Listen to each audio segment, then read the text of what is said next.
வணக்கம். உங்கள் மீனாட்சி ராமசாமியான நான் மீண்டும் உங்களுக்காக ஒரு கதை சொல்ல வந்திருக்கிறேன். கதையின் தலைப்பு செய்த பாவம் தொடர்கதையானது. இது எந்த ஒரு மதத்தினரையும் புண்படுத்தும் நோக்கில் எழுதப்பட்டதல்ல. இது வெறும் கற்பனை கதையே.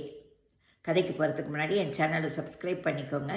பக்கத்தில் இருக்க பெல் ஐக்கானையும் அழுத்திடுங்க. அப்போ தான் தொடர்ந்து என் கதைகளை நீங்கள் கேட்க முடியும். செய்த பாவம் தொடர்கதையானது. காசிக்கு பாவத்தை நீக்க போயிட்டு வந்த வயசான தம்பதியினர் ராகவன் குடும்பத்தினருக்கு ஒரு பெரிய அதிர்ச்சி ஒன்று காத்துட்ருக்கு. ஆமாங்க, அவங்களோட 95 வயசு அப்பா நாராயணமூர்த்தி ரொம்ப உயிருக்காக போராடிக்கிட்டு இருக்காரு. அவரோட மூச்செல்லாம் இழுத்துக்கிட்டு கிடக்கு. இந்த 70 வயதான ராகவன் அப்பாவை பார்த்தோன்னே ஓடி வந்து அப்பான்னு கத்திக்கிட்டு பக்கத்தில் உட்கார்றாரு. அப்பா, இதை எனக்கு தகவல் சொல்லியிருக்கக்கூடாதா? நான் புறப்பட்டு உடனே வந்திருப்பேன்ல அப்படின்னு சொல்கிறார்.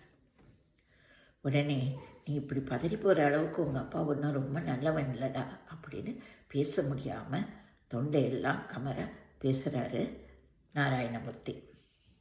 ஆமாண்டா, உன்னை நான் காசிக்கு போய் கங்கையில் மூழ்க சொன்னதே நான் செஞ்ச பாவங்களை தொலைக்கிறதுக்கு தான். ஏன்னா என்னால் இப்போ போக முடியாது. ஆனால் என் மனசு உறுத்திக்கிட்டே இருந்துச்சு. என்னால் இதுக்கு பரிகாரமும் ஒன்றும் பண்ண முடியல. அதனால தான் உன்னை போக சொன்னேன் அப்படின்னு சொல்கிறாரு. உடனே, அப்பா அப்படி என்ன பாவம் தான்ப்பா செஞ்ச அப்படின்னு அப்பாவோட கையை பிடிச்சி அழுகுறாரு ராகவன்.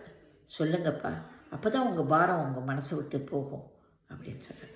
ஆமாண்டா, அதை நான் சொல்லலைன்னா என் ஆத்மா கூட நாளைக்கு சாந்தி அடையாது அப்படின்னு சொல்லிட்டு, நான் கோயில் அர்ச்சகராக இருந்தேன்ல, அம்பாள் கோயிலில், அந்த கோயிலில் ஒரு தங்க சங்கிலி காணாமல் போயிடுச்சு இல்லை, உனக்கு ஞாபகம் இருக்கா?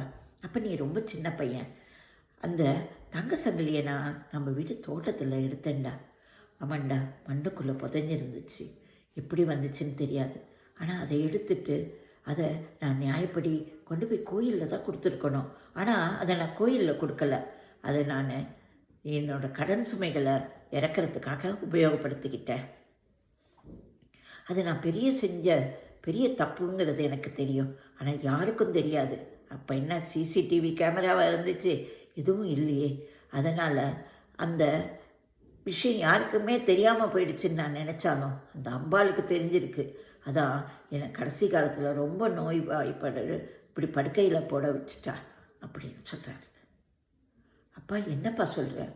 நம்ம செஞ்ச பாவம் நம்மளை தொடருமாப்பா அப்படின்னு கேட்குறான் பையன் நாராயணமூர்த்தியை பார்த்து. ஆமாப்பா, நிச்சயம் தொடரும்.